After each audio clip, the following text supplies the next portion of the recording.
Holy Convention Ministry was the most talked about church in the entire city of Lagos, Nigeria.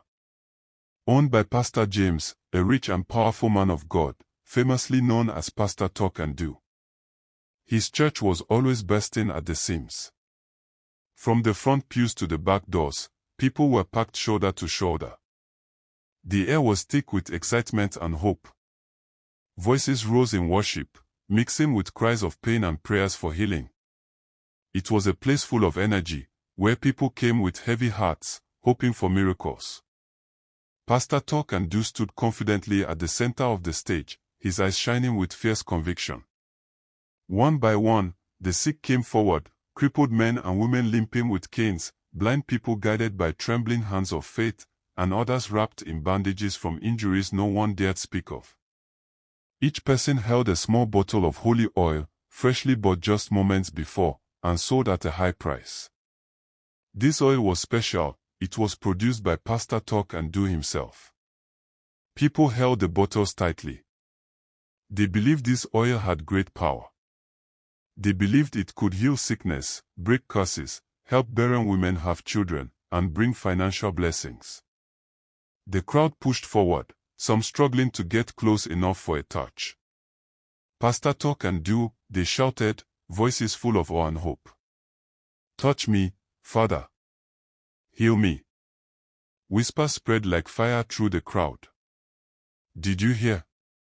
He healed that woman who was blind for 10 years. They say he can speak directly to God from the altar. That's why they call him Pastor Talk and Do, because when he talks, things begin to happen. But while the crowd cheered and shouted, one woman watched quietly from a shadowed corner. Her name was Agatha. She was a new member who had started coming to the church only a few weeks ago, looking for a breakthrough and miracle, just like everyone else. Agatha was about 35 years old and not married. That was the main reason she came to Holy Convention Ministry. She sat with her arms crossed and eyes sharp. Her heart was heavy with questions, and her mind restless. Agatha had known Pastor Talk and Do for a long time. But his ministry and power were not always like this. She had passed by this church for many years. It had never been like this before. Everyone in the area knew Pastor James, who was now called Pastor Talk and Do, as a struggling pastor with less than 30 members. He was known for preaching on the streets every single morning. But in just a few months, everything changed. Agatha had seen the miracles, or at least the surface of them, but she knew not everything was as perfect as it seemed. Her eyes never left Pastor Talk and Do, searching for the truth hidden beneath the shining show. Not after what she saw last night at Pastor James's private office. As the crowd's cries echoed around her, Agatha's mind drifted away from the prayers and cheers. She remembered what she had overheard the night before at Pastor Talk and Do's office, but she still did not understand what it meant. She remembered Pastor James talking quietly to a young man she did not know, giving him a huge amount of money and telling him to meet at his residence by 11 p.m. She remembered how the young man's hands shook, and his eyes showed confusion and fear. She remembered the shadow that crossed Pastor Talk and Do's face as he leaned forward and warned the young man. His voice was so low that Agatha couldn't hear clearly, but one thing was sure, there was something about Pastor James that no one knew. But how could she find out the truth? Who would believe her? His church was full of powerful people. She might even get arrested, or worse, just for speaking against the man of God. But despite the danger, Agatha swore she would find out the truth. She had to get to the root of it, even if it cost her life. At least, if she found out, others could be safe. The next Sunday, the church was alive with energy. The big hall was filled with thousands of people, men and women, young and old, each carrying a heavy heart full of pain, hope, or desperation. They had come from far and wide because they believed Pastor Talk and Do could change their lives. People whispered his name in awe. They talked about how powerful Pastor James was, how he helped the poor and needy, how he shared rice and oil at the end of every month to people who could not afford to eat well. They told stories about how, once, he touched a person's forehead and said, "Go, sickness, go." And in the blink of an eye, the pain disappeared. That power made his name famous, echoing across many cities in Lagos State, Nigeria. Pastor Talk and Do stood on the stage in a crisp white shirt and dark trousers. His smile was warm, and his voice was strong. God is here, he told the crowd, and today, miracles will happen to those who believe and have faith in him. The congregation erupted, shouting and calling his name. He moved through the crowd, laying hands gently on the sick and praying with a calm confidence that made people believe. Mrs. Johnson, an elderly woman who had struggled to walk for years, suddenly dropped her cane. Her eyes filled with tears as she took a step, then another, steady and sure. The crowd cheered loudly, voices rising in worship and gratitude. For a moment, the impossible felt real. But it had not always been this way. A few years ago, James was just a poor man who sold shoes in a nearby city. He had only a few goods in his shop. Sometimes, he would sit from morning till night without selling a single pair. Life was hard. He barely ate twice a day. Even paying house rent was a problem. He was squatting with an old friend in a small room in a local area. Life was tiring. It felt like heaven was against him. He had been in this business for many years but had nothing to show for it. Even feeding well was a big challenge. He was even thinking about giving up and going back to his village. But going back was never an option. How would he explain to his parents and siblings that after many years in the city, he had nothing, no money, no car, not even a bike? His family looked up to him. "No, I can't," James told himself, sitting quietly in his shop, hoping customers would come. But no one came. People barely glanced at his shop and moved to the next one, where there were many clothes and shoes for them to choose from. Life was becoming harder every day. One day, as James sat in his small shop lost in thought, something came to his mind. "I think this is not ordinary. I think God is calling me. That is why everything I do never grows." He looked around. Everyone in his line of business was doing well. Even Peter, who started selling shoes just a few months ago, now had a bike and his shop was full of customers every day. It seemed James was the only one left behind. "No, I have to think deeply about this.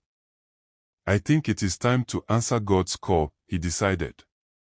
That night, James lay awake, staring at the ceiling as if it could talk. He thought about how many pastors were rich and powerful. They drove flashy cars and had bodyguards. Some even had private jets and helicopters, living in big mansions. "I think being a pastor is my calling, and that is where my blessings will come from," James concluded. He remembered when he was just 7 years old and went to a prayer meeting with his mother. The man of God said he was a special child. That was the answer to everything he had been thinking. He had to start a ministry, no matter how small. That night, James made a decision. He would leave business and become a pastor. And that was when his life began to turn, though not always for the better. After a few days, James borrowed money from friends and bought a Bible and a megaphone. He traveled to the city of Lagos.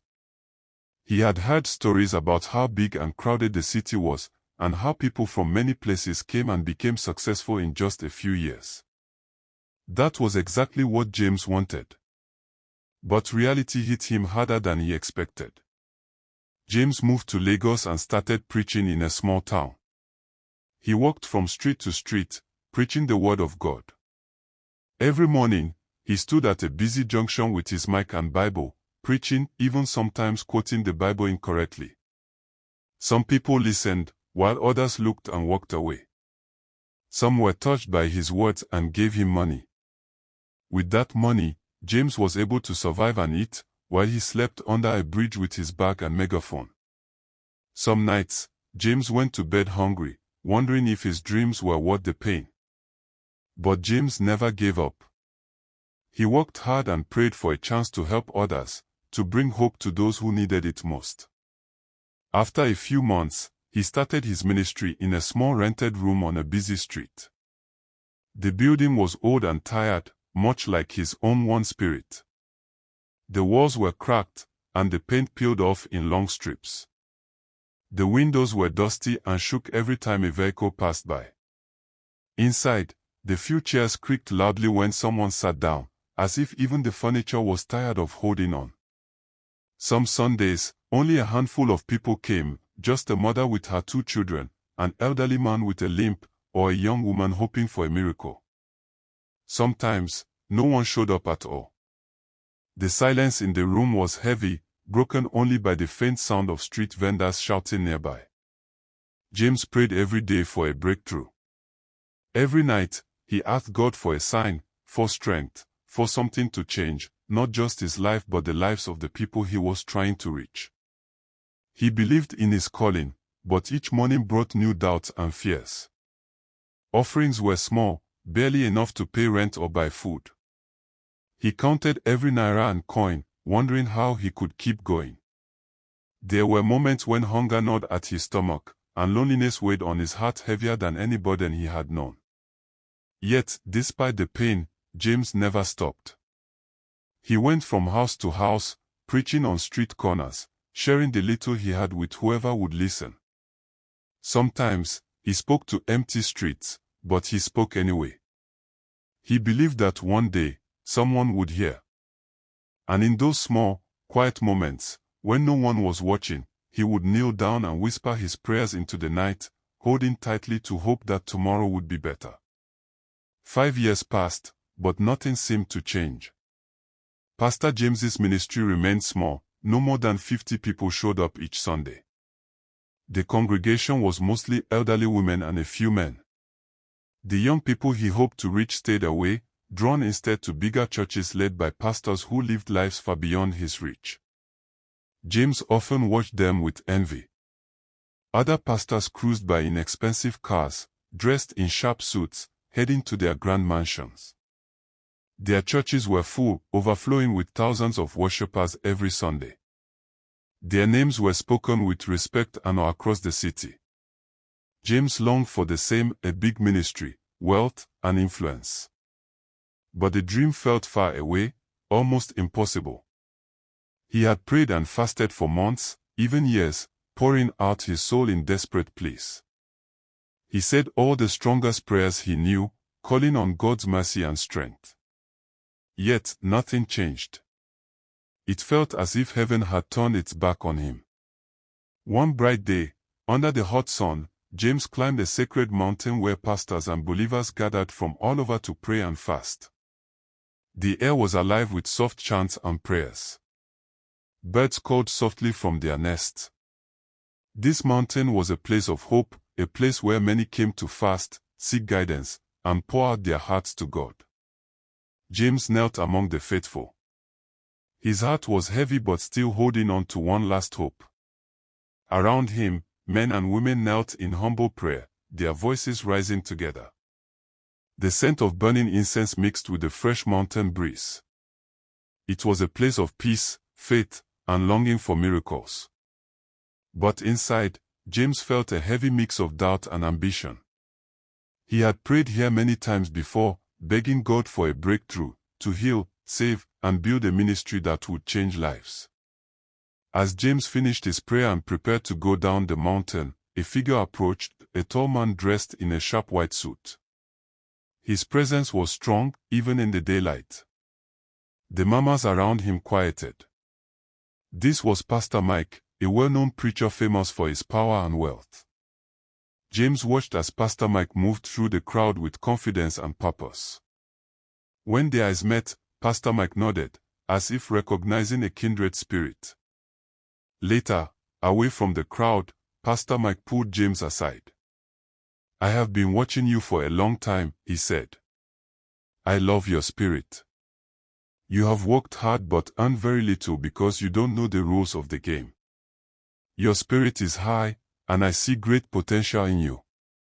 You want power, Pastor Mike said quietly, to be more than a small pastor in a forgotten church.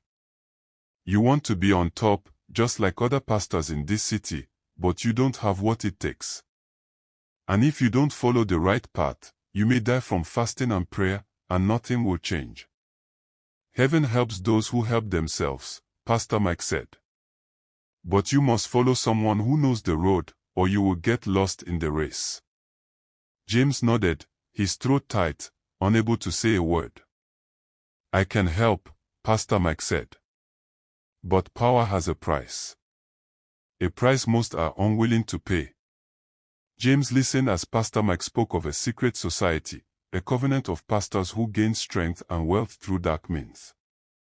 The catch, once you enter, you cannot turn back. James's heart raced. The price was unimaginable. He stepped back, hesitating. I don't think I can agree to that. Pastor Mike smiled, not unkindly. Think carefully. I'm giving you a choice. He slipped a black card into James's hand. Go home. Pray on it. Decide. But it is a journey you will never regret. Then, Pastor Mike walked away. Days passed. James's nights were restless. Sleep wouldn't come. Even when preaching to his small flock, his mind wandered, lost in thought about the offer. He prayed for clarity, for a sign. But the weight of his dreams and harsh reality clouded his heart. Then, one day, something happened that broke his last hope. James stood on a busy street corner, his voice rising as he preached to a small, scattered crowd. His hands moved with passion as he shared stories of hope and healing. But most people walked by without a glance. A few stopped only to sneer. A man in tattered clothes laughed loudly, pointing a finger. Look at this fool.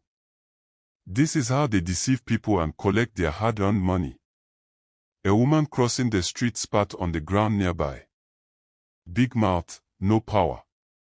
Just wasting our time. Another passerby shouted. Fake pastor. You're nothing but a clown trying to steal people's money. The jeers grew louder. Some boys tossed small stones near James's feet. One man pushed James roughly, sneering. Go back to your little village. Nobody wants your lies here. James's cheeks burned. His throat tightened. For a moment, he froze, the words cutting deeper than any wound. He looked around, hoping for support, but saw only indifferent faces and turned backs. Humiliated and alone, James felt his dream slipping away. That night, clutching Pastor Mike's card, James made his decision. I have to give this a try. He rose before dawn, heart pounding with fear and hope. He would find Pastor Mike's house. He would accept the price for power, no matter the cost. That very night, Pastor Mike took James to a secret gathering deep in the city. Hidden from the world, the room was filled with men and women, wealthy, famous pastors like Pastor Mike, all dressed in black. Their faces showed a mix of pride and darkness. The ritual began with chants in a language James did not understand. As he knelt among them, a strange energy filled the air. He felt both afraid and powerful. When it was over, Pastor Mike pressed a heavy hand on James's shoulder. You belong to us now. Every Saturday night, you will come here and honor the pact. But that is not all. Pastor Mike's voice dropped to a whisper. You will become a homosexual. The word hit James like a pair of storms. You will never have anything to do with women, both old and young. You will sleep only with men. Not just any men, but young men with bright futures and stars. But once you do, their visions will die. They will become lost, poor, forever tied to your church, sowing seed of faith and hoping for blessings that never come. And remember, Pastor Mike said, the more men you sleep with, the more miracles, power, and wealth you will have. James was given a small bottle of red oil. "Give this to them to drink," Pastor Mike said.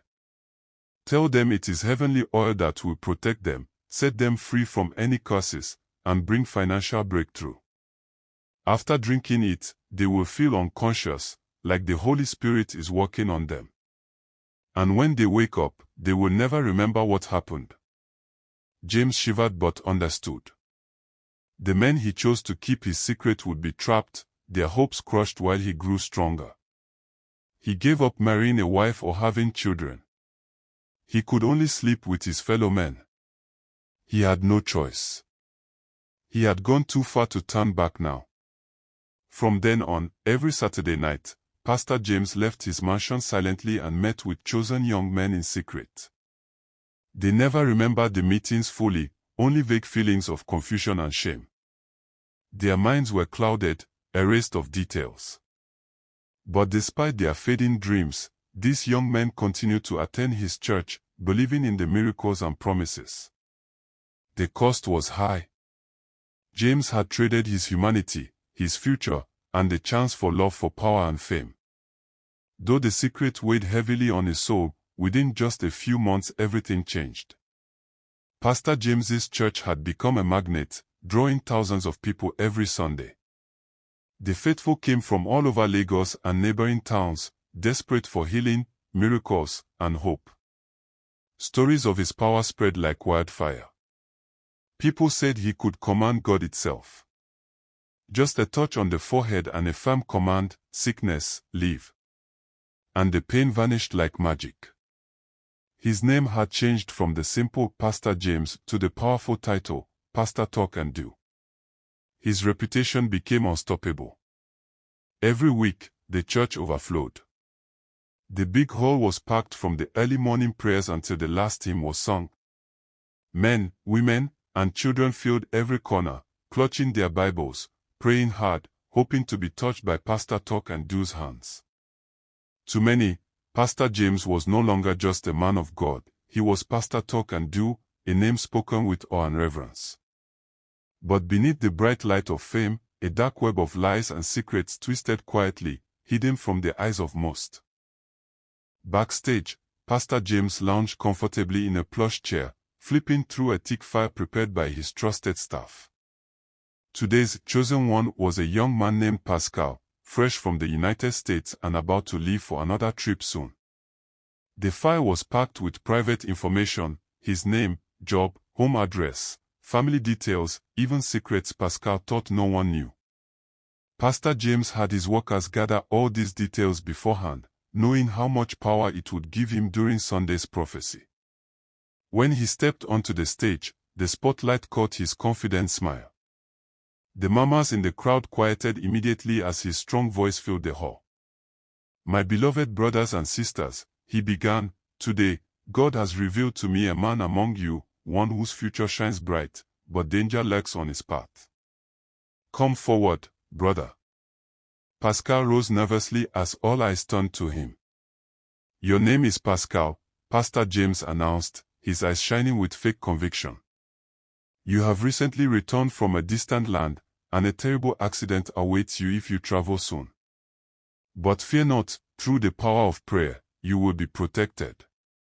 Pascal's breath caught. The crowd gasped, a ripple of amazement spreading through the sanctuary. "That's me," Pascal whispered, barely able to believe what he heard. Pastor James continued, "You must stay with us for 7 days of prayer and fasting. By the end, your path will be clear, and blessings will follow." The crowd erupted in cheers. Pascal nodded, caught up in the excitement and trust. But Agatha, standing at the back, felt a cold knot tighten in her stomach. She had seen this all before, the setup, the trick, the lies. Even though the prophecies and miracles looked real, she still believed there was something about Pastor James that no one had found out yet.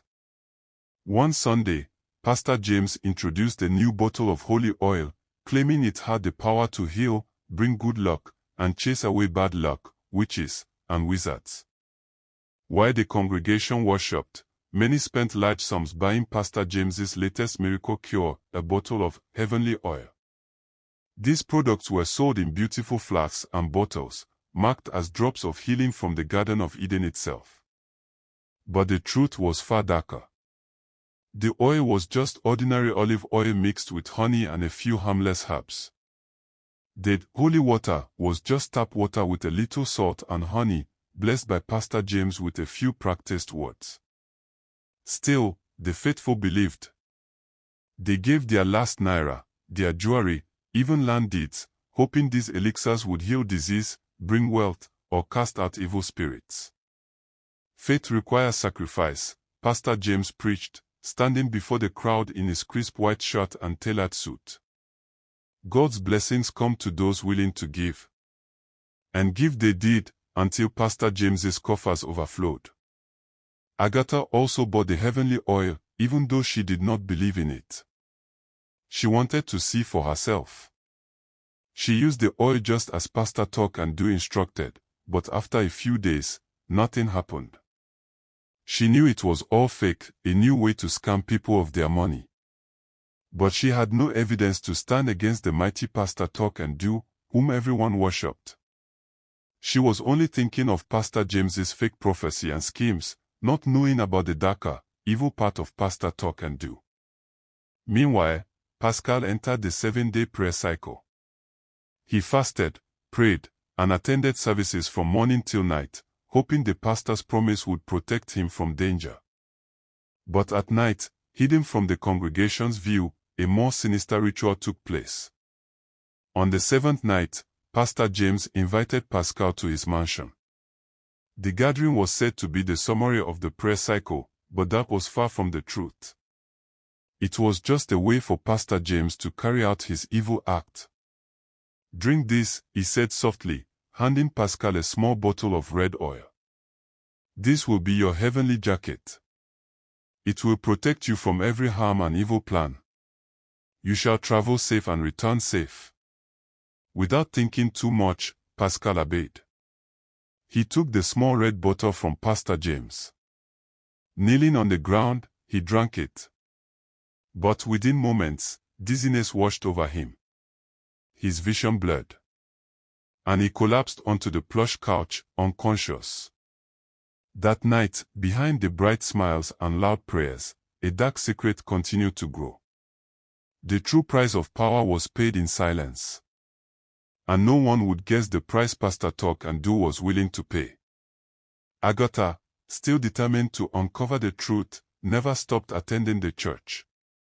Every Sunday, she sat quietly, watching every move Pastor Talk and Do made. At first, everything seemed real.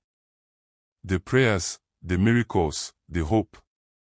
But her mind kept spinning with questions about his power and where it really came from. Even though everything looked perfect on the outside, something deep inside told her that Pastor James was not a true man of God. And this truth was what she must uncover to save the lives and families of many people. As she watched Pastor James preaching and prophesying at the altar, one question kept coming back to her. Why did Pastor James only give young, rich men the special 7-day fasting and prayer, telling them to stay in the church for the whole week? Why are they always young, handsome men? Why never older men? Why never women? Why never girls? Agatha had been in the church for several months now. Almost every week, Pastor James would call one young man for the 7-day fasting and prayer. The thought weighed heavily on her mind as she sat on her bed in her small room. "I must see this through to the end," she said quietly to herself. But how? She could not do it alone. She needed help. She couldn't say anything against Pastor Talk and Do, doing so could cost her her life. But she had to do something. She couldn't just watch people give their hard-earned money to fake miracles and false prophecy, buying products that did not work. One day, as Agatha sat on her couch in her small but tidy living room, a thought came to her. She remembered an old friend from school, Felix. Felix was a successful businessman in a nearby town. He was handsome and wealthy. At a very young age, he had become a multimillionaire, importing goods from overseas. He was the perfect person to help her in this mission. The next day, Agatha traveled to meet Felix. She explained everything to him. At first, Felix hesitated. He said he wasn't interested in such games. But after much pleading, and because of their old friendship, he agreed. Felix was a man who never believed in miracles or prophecy. He said all men of God were just businessmen using different tricks to take money from their followers. So, this was a perfect chance for him to clear his doubts. The following Sunday, Felix prepared for church at Pastor James's church. He wore an expensive white suit and shining black shoes. He sat right at the front. He was exactly the kind of man Pastor James always wanted. Agatha sat behind him, watching closely, hoping Pastor Talk and Do would call him out and prophesy about him. But nothing happened. Pastor James didn't notice him at all. This made Felix and Agatha more worried. Maybe it's just a false accusation, Agatha said, unable to understand what was going on as they drove home after the service. We will try again next week, Felix said calmly. That night, Pastor James called his secret workers. He told them about the new man who came to church that day. He didn't need to remind them of their job. They had to secretly find everything about Felix so Pastor James could use it during his next prophecy. That week, the workers did their job very well, as usual. The next Sunday, Felix wore a very expensive purple suit and his luxury black shoes again. He sat in the front, as before. During the service, Pastor James took the microphone and walked forward. Please, he said, there is a brother here named Felix. I don't know him, but wherever you are, please come forward. Felix stood up, all eyes on him. You just came into this city, Pastor James said, but a dark force follows you. One of your business partners envies you and does not want you to leave. He has planned a heavy sickness for you. When the sickness comes, you will not survive it. But don't worry, you have come to the promised land. This is the place where impossible things happen. But you have to do your part and leave the rest to me. I will send the sickness back to the sender. But you must help us with your fasting and prayer. You will do a 7-day fasting and prayer in the church, and after that, your problem will be solved. Felix nodded in agreement. This was the opportunity Agatha and Felix had been waiting for. They had to learn all of Pastor James's schemes and the dark side no one knew about. A few days passed, and the 7-day prayer was over. Felix sat patiently inside the empty church, holding his Bible.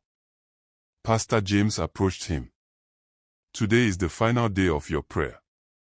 We have to finish it tonight. He handed Felix a black card.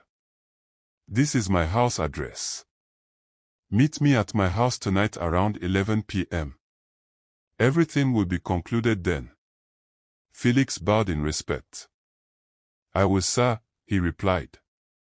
This was the moment Agatha and Felix had been waiting for. They wanted to know what happened at Pastor James's house every night at 11 p.m. Tonight would answer all their questions. But there was a problem. Pastor James had told Felix to come alone. No one else must come with you, he said. So, how would they manage? Later that night, before 11 p.m., Agatha and Felix sat in the car, thinking of a plan. Agatha came up with an idea. She would sneak into the mansion without anyone noticing, not even the security guards. She would follow Felix in his car but hide inside the car boot, locked away in secret. This was their only chance to succeed. Before 11 p.m., Felix and Agatha prepared for the mission. When Felix arrived at the mansion, security stopped him for a check. They asked if anyone else was in the car. They saw no one. It was only Felix, smiling politely. They let him in. They had been expecting him. They knew the game. They knew Pastor James's evil deeds. But blinded by greed and the huge bribes from Pastor James, they dared not speak. They had all taken an oath. They knew that if they leaked the secret, it would mean death for them and their families. Felix was seen sitting in Pastor James's living room, waiting. Not long after, Pastor James came out holding a small bottle of red oil. "Take this and drink it," he said. "This is a special oil, not sold anywhere in the world. I made it just for my good and faithful members like you. This is one of the best protection oils across the world." He handed the bottle to Felix. Agatha, hiding in a corner outside the house, watched quietly through a small window opening. Just minutes after Felix drank the oil, he began to feel dizzy and weak. He grew unconscious. Agatha's mind raced as she kept watching. She was about to shout when the worst happened. She saw Pastor James move closer to Felix, who lay helpless on the couch. Pastor James started removing his clothes bit by bit. He was about to carry out his usual evil act. But this time was different. As Pastor James was about to start, Agatha, whose eyes were filled with tears from what she saw, cried out loudly. She shouted at the top of her voice. The security men rushed to her side. They surrounded her and tried to silence her, but it was too late. Before they could reach Pastor James's house, Agatha had already arranged with some men to wait nearby, close to the mansion. As she shouted, the men rushed in, ignoring the security guards with their guns. That night, Pastor James was caught. All his evil deeds were exposed. Felix was rushed to the hospital.